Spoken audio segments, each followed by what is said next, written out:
Galadriel? I did not cross that bitter ocean, only to drown now. If only there was some way of doing more with less. Circular form will be ideal, building to a power that is all but unbounded.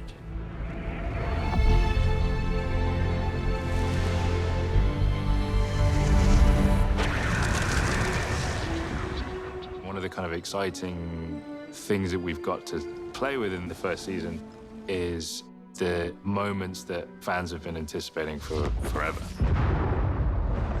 And Eregion is definitely one of them. Charlie Edwards, who portrays Celebrimbor, really brought a lovely, warm magic to the character. The sun itself began as something no bigger than the palm of my hand. And how could we possibly match the powers that wrought the sun? In the twinkle of his eyes, you could see the wonder that he sees in the life that surrounds him. What Celebrimbor is trying to create with Eregion is a place where, as he puts it, he wants to fill it with beauty. He wants to erase all memory of past wars. Primarily, he wants it to be a place of excellence. And this tower that he wants to build at the beginning of the series is, as he calls it, a beacon to draw all artisans, craftsmen from all over the place. A tower. One that can host a forge more powerful than any ever built. It was really important to me to make sure that with elves, if we're going to change the elves from a world where they were living entirely in forests in Lindon and wanting to then say how they would live in a more city world, that you wouldn't give up that greenery.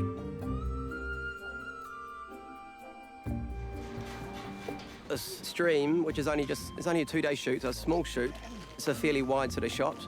We've probably got close to over 3,000 odd plants, maybe 2,800 flowers and some other perennials, all that have been grown out of season. We've also got these out of season daffodils, which we're slightly nervous about, because at the stage they're looking like this.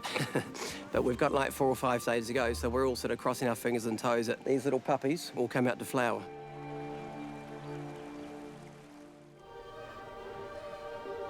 This is Celebrimbor's workshop, and I was thrilled to see this place. I've been dying to see where he comes up with all his extraordinary plans and creations, and this is it. Alpha.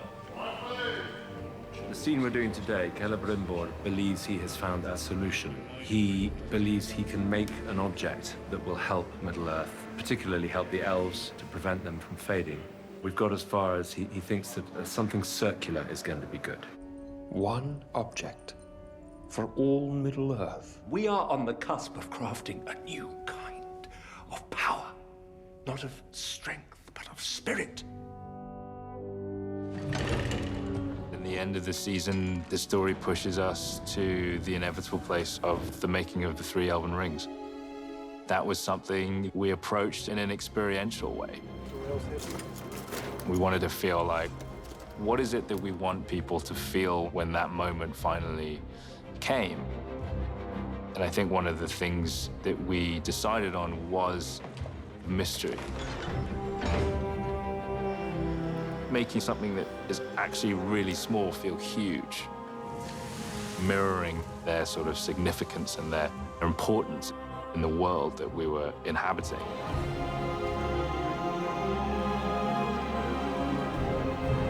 To be here and to kind of be with Celebrimbor in his workshop when he makes the rings is such a huge and exciting moment for fans like myself.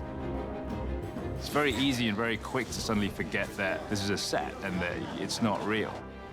One will always corrupt. 2 will divide. But with 3, there is balance. What we hope is that by making these 3 elven rings, they will help themselves, because the rings now contain the light from the mithril that will stop, if not slow, the fading. Coupled with Galadriel's realization that Sauron is afoot. I think probably these 2 are my favorites. I might like this one better. As a creator, a filmmaker, you're sort of staring at something and it comes to a point where you realize you're actually just staring at 3 rings. And there's nothing you can do that is really going to make them magic, other than hope that everything that we've done up to this point what the actors have done, or the art department, the visual effects, the shoulders of Tolkien that we're now standing on just infuse this image of these 3 rings, and then everything else would be sort of done by people's imagination and the history and the books and everything that's come before it. We'll see what happens in season 2. That is a wrap on principal photography of the Untitled Amazon. This has really been just absolutely incredible journey. I'm feeling very sad about missing the actors who play my family. We've grown incredibly close. Every single one of you has made this job really special, and I thank you and I love you all very much.